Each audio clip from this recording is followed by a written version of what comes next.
Bütün dünyada olduğu gibi ülkemizde de özellikle Kasım indirimleri söz konusu. Yılbaşı dönemlerinde indirimler söz konusu olabilmektedir. Burada tabii bir malı indirime girmesi tüketicileri yakından ilgilendirmektedir ihtiyaçlarını karşılamak için, ama ilk önce tüketicilerimiz için söyleyelim. Bir mal indirime girdi diye mutlaka onu almak gerekmez. Tüketicilerimizin temel ihtiyaçlarını iyi belirlemeleri, bütçelerine göre bakmaları gerektiğinin altını bir kere çizmek istiyorum.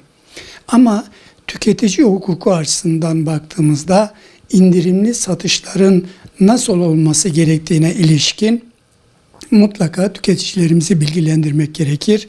Burada da indirime girilen süre içerisinde tarih itibariyle önceki 30 gün içinde o malın satışına ilişkin en düşük fiyat ile indirim fiyatının birlikte konulduğu, mal üzerinden belirtildiği bir durum söz konusu. Yani indirim fiyatı ve indirimden 30 gün önceki fiyatının birlikte okunabilir, görülebilir bir şekilde olması gerekir. İlk önce yani tüketici açısından önemli olan husus burası. Bazı ticari siteler tabi internet üzerinden reklam vermeye başladılar.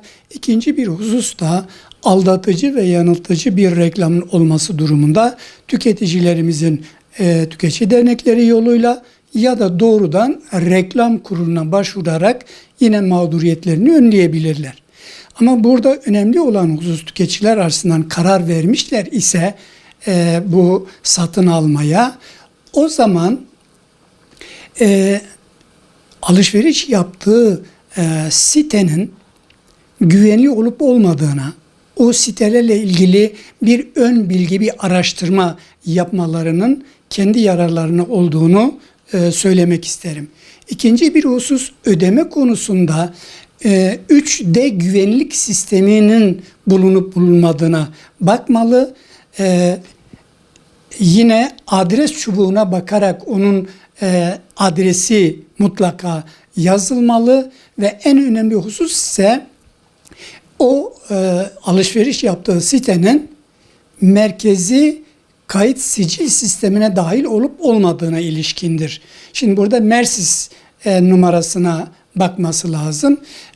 Güvenli olması, resmi olması, güvenli bir şekilde ödeme sisteminin bulunması ve gerçekten indirimin olup olmadığını sorgulaması. Şimdi bu tür indirim süreçlerinde bunu fırsat bilen şirketler ilk önce fiyatı şişirip sonra suni bir indirim yapmış gibi tüketiciye sunabilirler o mallarını. Bu nedenle tüketicilerimizin dikkat etmesi gereken şey 30 gün önceye ait fiyatının indirim fiyatı ile birlikte yazılıp yazılmadığına bakılması lazım. Son husus ise bu süreçlerde denetim görevli olan kurumlara bir çağrımız olmalı. Başta bakanlık olmak üzere belediyeler ve yetkili odalar da bu süreci denetleyerek tüketici mağduriyetlerini önleyebilirler. Genellikle bu indirimlerde stok indirimi daha ön planda görünüyor. Yani bizim yaşadığımıza bakarak tüketicilerden gelen şikayetleri değerlendirdiğimizde, ama işini gerçekten doğrudan yapan, bunu fırsat bilip daha fazla yüksek hacimli satış yapan firmalar da var. Sadece internet üzerinde değil ama market ve mağazalarda da zaman zaman bu tür indirimlerle karşılaşabiliriz. Ama dediğim gibi yani tüketiciyi o indirimi 30 gün önceki fiyatıyla o günkü indirim fiyatını birlikte okuyabilir bir şekilde yapmalı ve gerektiğinde sorgulamalı. Yani mesela bilgisayarlarında kayıtlı bir sistem var. O sistemden mesela 30 gün önce gerçekten bu malın fiyatı neydi diye sorabilmeli tüketici. O zaman gerçek fiyatı olup olmadığına bakar. Ama en önemli husus, tüketicilerimize indirim var diye harcama yapmamasıdır. Gerçek ihtiyacı ve kaliteli ürün peşinde koşmalı ve o ürünleri de dediğim gibi tüketici kanunun kendi verdiği hakka dayanarak, yani onların gerektiğinde bilgisayarlarında satış şeyleri bellidir, kayıtları bellidir.